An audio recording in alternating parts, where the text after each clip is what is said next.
जो आपके पास example number 12 है, एग्जाम्पल नंबर 12 आप लोगों ने खुद करनी है। इसके पॉइंट्स कुछ मैं आपको बता देती हूँ। एग्जाम्पल नंबर 12 में भी सरफेस इंटेग्रल निकालना है। ए वेक्टर बता दिया हुआ है और सरफेस बता दी हुई है। अभी जो सरफेस बताई हुई है यहाँ से आपने एन की वैल्यू निकालनी है। एन की वैल्यू का फॉर्मूला बताया हुआ है मैंने आपको कि आपके पास किसके इक्वल होता है, del phi over del phi का मोड। ठीक है, ये फॉर्मूले के अकॉर्डिंग यहाँ पे डेल फाई का मोड आएगा। आपने वैल्यू निकाल लेनी है। उसके बाद मेन चीज़ ये सबसे पहले देखें किस प्लेन में लाई कर रहा है। जब सिंपल सिर्फ फर्स्ट ऑक्टेंट आए इसका मतलब ये होता है एक्स वाई प्लेन में लाई कर रहा है। लेकिन जब फर्स्ट ऑक्टेंट का आए कि वो कट हो रहा है जी प्लेन से, अब वो कह रहे हैं यानी जो एक्स वाई प्लेन है उसे कौन सा एक्सिस कट कर रहा है, जेड। जब एक्स वाई प्लेन को जेड एक्सिस कट कर रहा हो इसका मतलब ये होता है कि वो वाई जी प्लेन की बात हो रही है। फॉर एग्जाम्पल देखें जैसे कि ये है, यहाँ पे कहीं एक्स पड़ा हुआ है, यहाँ पे कहीं वाई पड़ा हुआ है।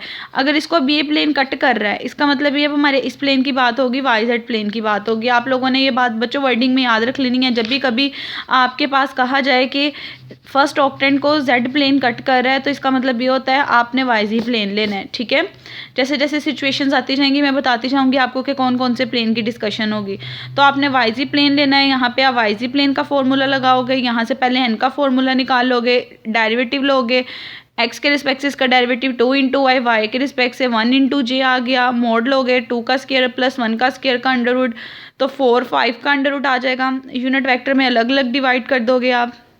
उसके बाद देखें आपने यहाँ पे वाई जेड का फॉर्मूला लगाना था। वाई जेड प्लेन का फॉर्मूला आपके पास ये होता है। अब एन की वैल्यू निकल गई, एन की डॉट प्रोडक्ट आई के साथ लें। एन की डॉट प्रोडक्ट आई के साथ लोगे तो 2 ओवर अंडर रूट 5 आ जाएगा क्योंकि आई डॉट आई 1 हो जाएगा। ए की डॉट प्रोडक्ट एन के साथ लें। ए का वेक्टर ये दिया हुआ था आपको, जब ए की आप एन के साथ लोगे तो वाई को मल्टीप्लाई करोगे 2 ओवर अंडर रूट 5 के साथ प्लस 2x को मल्टीप्लाई करोगे 1 ओवर अंडर रूट 5 के साथ। अब ये थर्ड एक्सिस k है, यहाँ पे k एग्जिस्ट नहीं कर रहा। जब भी k एग्जिस्ट नहीं कर रहा है यहाँ पे k 0 होगा, इसको मल्टीप्लाई करोगे आंसर 0 आ जाएगा। अब देखें यहाँ पे वाई जेड प्लेन की बात हो रही है। x भी यहाँ पे x की वैल्यू आ गई है। x को ख़त्म करने के लिए यहाँ से आप x की वैल्यू निकाल के इसके अंदर पुट कर दोगे। करने के बाद बच्चों जिस तरह हमने वहाँ सिंप्लीफिकेशन किया आप कर दोगे, आपका सारे का सारा काम आ जाएगा। अब लास्ट बात रहेगी इसकी लिमिट्स कैसे कैलकुलेट करनी है। देखें जेड प्लेन की लिमिट इन्होंने खुद बताई हुई है कि वो 4 तक जा रहा है, ओरिजिन से 4 तक जा रहा है, तो अंडरस्टूड है जो जेड की लिमिट होगी वो 0 to 4 होगी आपके पास। अब लिमिट जस्ट निकालनी है वाई प्लेन की। अब जस्ट जब आपके पास एक्स वाई प्लेन की डिस्कशन हो रही थी तो फर्स्ट एलिमेंट के लिए आपने बाकी दोनों वेरिएबल्स को 0 लिया था।